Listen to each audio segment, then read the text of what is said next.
So there's a South Novato house that sold last spring for $1.8 million. A few weeks later, an almost identical house right down the street, same neighborhood, similar floor plan, slightly worse lot, sold for just over $2 million. Same market, same buyer pool, same time of year. The difference? The listing agents. And the first seller probably has no idea it happened. I'm going to show you the four things that agents in Marin do that quietly cost their clients six figures, and the sellers almost never even find out. I'm Kyle Frazier. I sell real estate in Marin. Quick thing before I get into this. Most of the agents I work with are good people doing hard work, honestly. But here's how I think about this business overall. There are really two kinds of agents. The first kind I call a path of least resistance agent. They're not bad people, they're just optimizing for their own throughput. Fastest close, least friction, move on to the next deal. Every decision they make in the transaction is quietly shaped by what's easiest. Many self-described top agents, top producer claims that you see are being made by such agents. You don't close massive volume by slowing down for individual clients. You close by running a throughput machine. Now, the second kind are true fiduciary agents. They're optimizing for their client's outcome, not their own deal count. Harder conversations, more work, but the seller walks away with more money. And I'll tell you how much this matters. A few years back, I was executor and trustee for my mom's estate, and I had to sell her house in another state in a market I didn't know under, the kind of pressure anybody who's been through estate work understands. The good news is I already knew what I'm about to tell you in this video. So I went looking specifically for a fiduciary agent, not the biggest name, not the flashiest marketing or newest Range Rover, the agent I could actually trust to act in my interests while I was hundreds of miles away.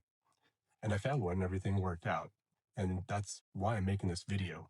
Choosing the right agent to sell your most valuable asset is hard, and it's harder when you're under stress. And most sellers don't have the framework I'm about to give you.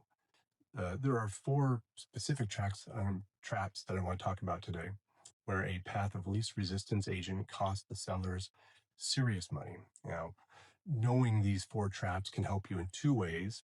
First, before you sign the listing agreement, you can ask the right questions up front. An agent's answers to questions like, what is your pricing strategy? Does your marketing plan include digital marketing beyond posting on Instagram? Do you represent buyers in the sale of my house? Their answers will tell you which kind of agent they are before you're committed. And second, if you've already signed the listing agreement during the transaction, if you can recognize a path of least resistance agent and their moves while it's happening, you can push back. Ask for the math, ask to see comps, ask what other options exist before you accept their recommendations. A true fiduciary will walk you through it. A path of least resistance agent will try to pressure you past it. And that reaction alone tells you who you're dealing with. Trap number one, shabby marketing and listed as is. In Marin, the difference between a properly prepped listing and an as-is listing is roughly and routinely over $100,000 in sales price. And that's not hypothetical. That's what happens when a home goes to market without paint, without new carpet, without staging, professional photography, without landscape cleanup. Just one Sunday afternoon open house, MLS syndication, and that's the whole plan. A path of least resistance agent loves this approach. They save themselves 3 to 6 weeks of coordination and dozens of calls and texts to service providers and the frustration that goes with the inevitable hiccups inherent in planning and executing across multiple trades and services. This way, they're on to the next listing faster. The seller loses six figures, but the agent's moving on. Every Marin homeowner has driven past a listing with bad photographs and maybe overgrown landscaping and thought, why is that house sitting? And this is why. As is sounds efficient, it isn't. It's the single most common path of least resistance in this business. And sellers fall for it because nobody ever shows them the comp that sold for $200,000 more 4 weeks later that was properly prepped.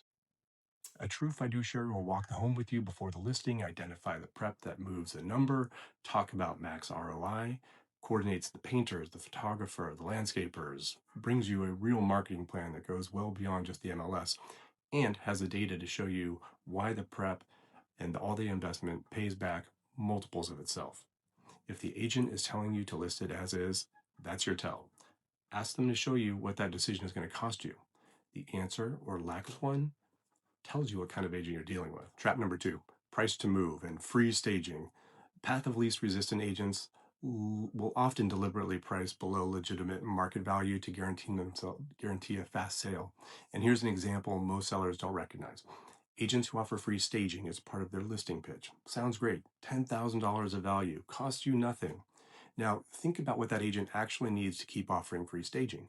They need inventory turnover. They need your house sold very fast so they can move their furniture out and moved into the next listing pronto.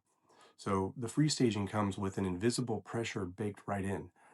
Price it to move, take the first reasonable offer, keep that pipeline flowing. That $10,000 value add can quietly cost you $100,000 in realized sales price. Uh, Nothing is free. Understand what the agent needs from the transaction, not just what they say they're giving you. A true fiduciary price is based on the data and what your home should sell for, period, not pricing around their own furniture logistics or around their own need for a fast commission.